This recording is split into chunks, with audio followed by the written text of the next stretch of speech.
What's up, guys? I'm Jason, this is Freebird Garage, and we are working on the FXRT, where the points don't matter on how many we score for this bike, but we are slowly putting this thing together, going step by step, getting everything aligned and explained. And today we are talking about the VOES system, why you should use it and not get rid of it. Let's dive into it and get it done. All right, the shakedown before we get this on the bike, we are talking about the VOES system on my Harley-Davidson. And in particular, 1988 FXR, of course. What is a VOES system and what does it stand for? That is a vacuum operated electrical switch. It was introduced in 1984 and brought all the way up until they switched to a map sensor. It's a part of your timing and system to your control module. It helps for smoother throttle response. So what it is a closed sensor during low RPMs, and it becomes open under high vacuum, anywhere between a 3 to 5 water column on high vacuum, depending on how much you're going on your throttle. And what this does is give you a smooth throttle response all the way up without having any backfiring going on.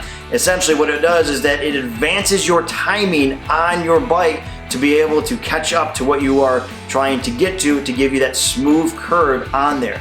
Now, there's also been tests on this module to be put on older Harleys, even back in the shovel days and everything, that this improved the throttle response. They created this to be able to save gas mileage on these bikes during the big gas problems back in the 1980s. And additionally, when they created this, it was almost like a performance part that made a smoother response. They threw this on the dyno and showed that there was a better curve with the Harley that had it than didn't have it.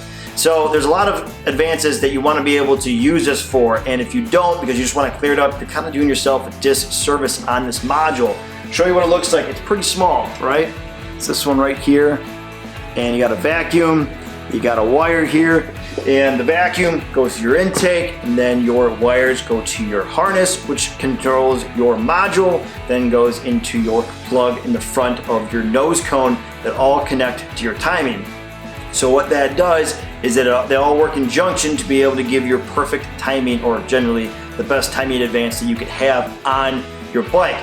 These really work on higher RPMs for your Harleys. This is where you get that nice smooth rip at top end, but really at lower RPMs, there's no effect on this. This is just a standard switch that just hangs out on your bike. Now there's also for EPA that if you ever wonder if you pick up a bike and has a canister on the front of your bike on all Harleys, back in the 80s, they put a charcoal canister on only California bikes. And when those were created, it was essentially to reuse the unused fuel, and they wanted to reproduce that so that it is a filtered out as a way that cars were using them. California in particular only required Harleys to have them during the time, and then every Harley beyond that, though, in 1984, all had this VOES system to be able to save on fuel mileage, but also it improved your throttle response on your bike. That's a really useful piece of sensors that you want to have on this bike in order for it to be able to have the best premium throttle response, in my opinion. Now, there's probably ones out there that probably say, you know, you don't even need it, but most that I've seen say you gotta keep it. Doesn't matter what you have, S&S, CV Carb, Mikuni, you wanna have this. Even S&S has their intakes adapted for this VOES system. You can cap it, but they say that generally if you are supercharging, turbocharging, nitrous, you're going to then not need this VOES system, because the VOES system is trying to keep up or advance your timing, and when you have those type of forced air inductions going on, it doesn't know where it's going to land, so it's kind of, you know, working against itself at that point. So this is the full system of what we have here, right? We got our dual fire coil here, we got our VOES system, we got our linkage here for the lineage of the motor, and then we have our choke right here. So we gotta get rid of this. We got an S&S carb that doesn't need this one anymore, so we're gonna get rid of that. We're gonna get all this grunge cleaned up. Normally when you buy these, you know, as far as like the used aftermarket, they always come in this whole piece, in my discoveries of what I've found. So this is how it comes off generally with your coil and everything. And if you're using different coils, a Dynas, it's still required, or you should use a VOES system on your bike to have the best throttle response. They use this on choppers, or I should say choppers, on older Harleys back in like 1972, just to see if it would improve on those motors, like on the shovel heads, and it did. It was something that it made a lot better improvement, more throttle response, better smooth on top end, and it was just overall just a great sensor to keep. So highly recommend if you're trying to figure out if you should keep your VOES system or not, keep it. It's gonna give you better throttle response, give you more of like a fuel injection feel on the top end, and have a lot better time riding. So all right, let's get this torn apart and get it on the bike. All right, so we're gonna clean up the system. Gotta get rid of this choke here. Our new S&S carb has it right on the carb itself body. So we're just gonna get rid of the old carb choke on here. Clean it up, make it look pretty again here. There we go. Junk. Cleaned up there. Let's get our cover off. See if we got any surprises behind here.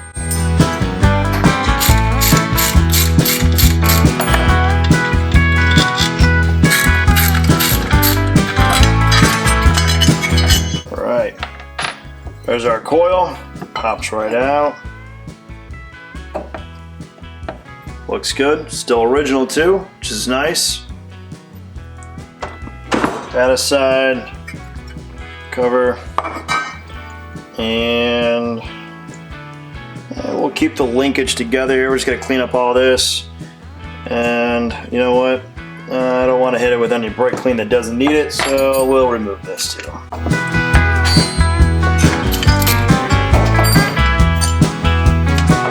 We're all disassembled. Let's get this all cleaned up.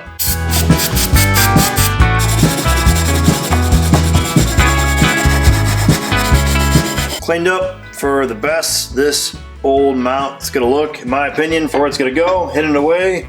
Let's put it back together real quick. We got our coil here. Slide that back on, clean that up as well. And we'll throw our cover on. I'll do a polish on this towards the end. My handprints are gonna be all over it, and the chrome still looks pretty good on this. So we'll throw this over here, just like that. 1, 2.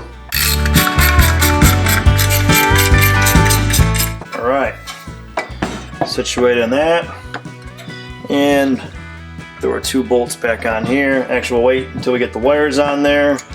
Let's do our VOES system here, and we'll do our linkage on here as well. Right there. All right, all back together. Let's get this on the bike. All right, pretty straightforward getting this done. We have our 2 mounting holes going on top of the head. Then we have our linkage to get everything aligned. Vacuum hose is gonna go to your intake manifold, and then all of our wires going into our harness, coil, plugs. Let's get it on. And we'll plug in our VOES power there. Good to go. Just need to ground it.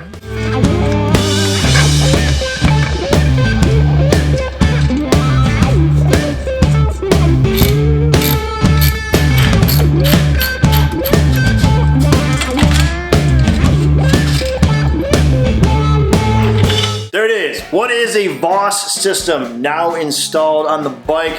Getting everything buttoned up on this top end. We got an intake manifold carb to do, and then we got to get down to the timing of this motor actually running. But for now, guys, that about wraps for me in this one. I would greatly appreciate if you could hit the subscribe button, tap that like, press the notification, leave a comment below and tell me what you think. And for those who have already subscribed, thank you. And as always, stay free. I'll catch you guys later. Peace.